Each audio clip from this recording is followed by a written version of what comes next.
Hi, it's Paul here from Atkins Technicolor.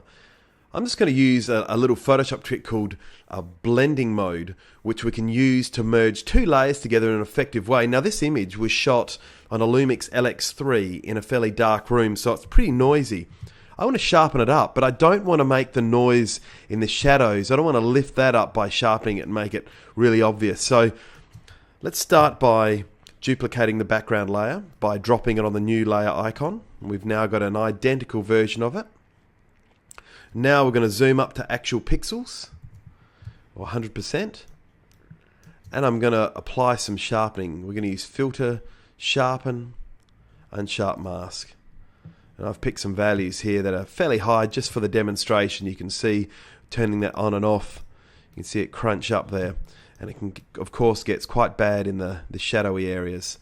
So we're just going to do that. Now, what we want to do is we're going to hop into the layer menu, and there is a layer style palette that we can bring up. We're going to bring up blending options.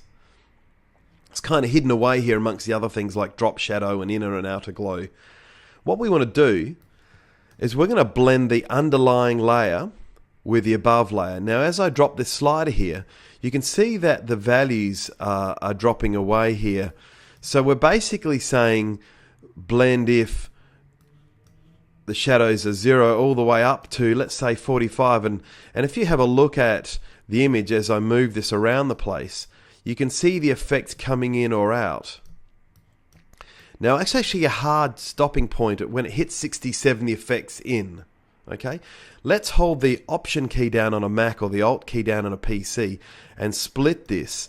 And now what we've got is a blending zone. So we're not going to hit the shadows, and we're going to blend it in a nice soft effect there. So really what we're doing is we're creating a sharpening effect that's not going all the way into the shadows.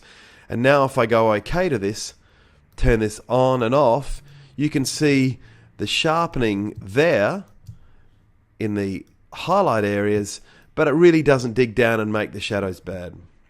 Well, thanks for listening. If you've got any questions, shoot us an email about this.